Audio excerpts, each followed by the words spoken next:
30 अप्रैल की रात ठीक 9 बजे देश भर में कई घरों और दुकानों की लाइट अचानक बुझा दी जाती है। क्यों? क्योंकि ओवैसी ने बत्ती गुल आंदोलन का आह्वान किया था, वक्फ संशोधन विधेयक 2024 के विरोध में। 15 मिनट पूरे शहर की लाइट बंद हो जाती है। एक शांत लेकिन शक्तिशाली विरोध। हैदराबाद में ओवैसी खुद अपनी छत पर खड़े दिखे। इलाके में अंधेरा, लेकिन एकता की रोशनी साफ दिखाई दे रही थी। देश के कई हिस्सों से इसकी तस्वीर आई। लोगों ने लाइट बंद करके विरोध जताया। आज all India Muslim personal law board की जानिब से जो प्रोटेस्ट कॉल दिया गया था बत्ती गुल का, वो बहुत कामयाब रहा। गैर मामूली उसका स्पॉन्टेनियस रिएक्शन रहा और खास तौर से तेलंगाना, हैदराबाद और कर्नाटका से जो अभी तक हमारे पास रिपोर्ट्स आ रहे हैं, पूरे लोगों ने बिला लिहाज मज़हब मिल्लत इसका साथ दिया है। मैं उनका शुक्रिया अदा करता हूं।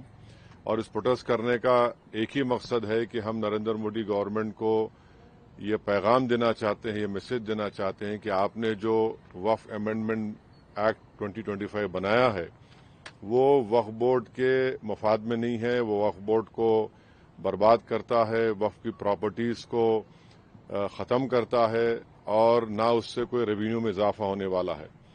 तो ये हमारा प्रोटेस्ट इसीलिए था और क्योंकि जो कानून बनाया गया वो अनकॉन्स्टिट्यूशनल है। हमारे संविधान के फंडामेंटल राइट्स के आर्टिकल 14, 15, 25, 26 और 29 का ग्रेव वायलेशन है। इसीलिए ये प्रोटेस्ट कॉल दिया गया है। आइंदा 1-2 हफ्ते के बाद ह्यूमन चेन का भी प्रोटेस्ट होगा, राउंड टेबल कॉन्फ्रेंस होंगी। तो ये हमारा प्रोटेस्ट उस वक्त तक चलता रहेगा जब तक नरेंद्र मोदी की हुकूमत इस बिल को वापस नहीं लेगी। मैं आप तमाम का शुक्रिया अदा करता हूं जिन्होंने इस बत्ती गुल प्रोग्राम में हिस्सा लिया। जिस तरह का ये बत्ती गुल कार्यक्रम या प्रोग्राम की जब बात करते हैं, तो आपको क्या लगता है कि इस तरह के प्रोग्राम से क्या संदेश या क्या असर हो सकता है? नहीं, ये देखिए, ये स्पॉन्टेनियसली जनता ने 15 मिनट के लिए अपने घर की लाइट को बंद किया, अपने कमर्शियल एस्टेब्लिशमेंट्स की लाइट को बंद किया और एक मैसेज हम देना चाह रहे हैं प्रधानमंत्री नरेंद्र मोदी को कि आपने जो कानून बनाया वो अनकॉन्स्टिट्यूशनल है, वो ब्लैक लॉ है, वो वक्फ प्रॉपर्टीज को बचाने के लिए नहीं, वक्फ प्रॉपर्टीज को बर्बाद करने के लिए। और एक ऐसा एक्ट आपने बनाया जो भारत के मुसलमानों की मस्जिदों को, कब्रस्तानों को, वक्फ की प्रॉपर्टीज को उनसे छीनने का एक एक्ट बनाया आपने। जिस तरह का भी माहौल बना हुआ है देश में, आतंकवादी जो घटना हुई है, आपने भी उसको कंडेम किया है, लेकिन ऐसे हालात में आपको लगता है कि देश में अगर अंदरूनी तौर पर इस तरीके से विरोध होगा? नहीं, देखिए, जहां तक पहलगाम में जो हुआ है उसको तो हम आउटराइटली कंडेम कर रहे हैं और करते रहेंगे।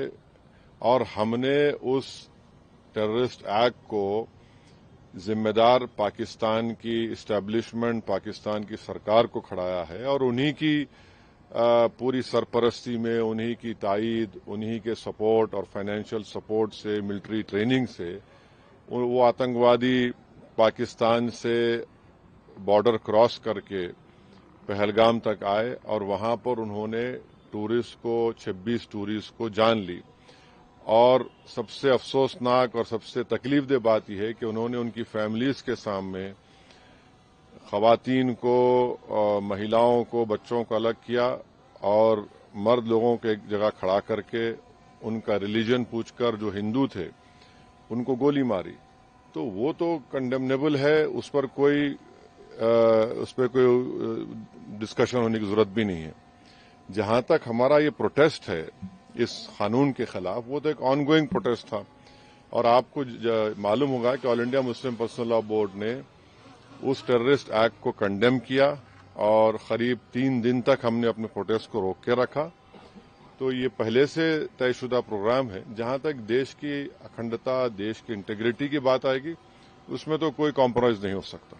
सर, आज की सबसे बड़ी खबर cash census, national cash census, इस पर आपका क्या कहना है? आपने धन्यवाद भी दिया है। एक तरफ क्रेडिट लेने की बात हो रही है, एक तरफ बीजेपी कह रही है कि तो मैं आपसे रिक्वेस्ट करूंगा, कल सुबह बात करेंगे ना, अपन आराम से बात करेंगे। ठीक है सर, आपका रोड मैप क्या रहेगा आगे के लिए? अब जो all India Muslim personal law board का प्रोग्राम है कि नेक्स्ट मंथ मई में ऐसे ही एक टाइम पर दिन में एक ह्यूमन चेन बनाई जाएगी। इस वक्फ अमेंडमेंट एक्ट के खिलाफ, और फिर राउंड टेबल कॉन्फ्रेंसेस भी होंगी। तो बकरीद से पहले 6 जून तक ये प्रोटेस्ट प्रोग्राम चलेगा। बाद का program all India Muslim personal law board तय करेगी। कांग्रेस अपनी तरफ से जो है आंदोलन कर रही है, प्रोटेस्ट कर रही है, तो क्या एमआईएम क्या की क्या तरफ से क्या भी आंदोलन कर रही है? जैसे वो इंदिरा पार्क में भी एक प्रोटेस्ट करना चाह रहे थे और उसके किस अलावा बारे में? इसी को लेकर तो अब हर एक कर सकता क्या है। एमआईएम भी ऐसा कुछ प्लान कर रही नहीं है? नहीं नहीं, देखिए हमारा जो प्रोटेस्ट प्रोग्राम है हम all India Muslim personal law board के ही उनके इंस्ट्रक्शंस पर उनके साथ हम प्रोग्राम कर रहे हैं। जेएसी जॉइंट एक्शन कमेटी और नहीं, हर कोई प्रोटेस्ट कर सकता है, इसमें क्या, उसमें कोई दो राय नहीं। मगर हमारी पार्टी ने फैसला किया कि हम under the umbrella of all India Muslim personal law board ये प्रोटेस्ट प्रोग्राम करेंगे।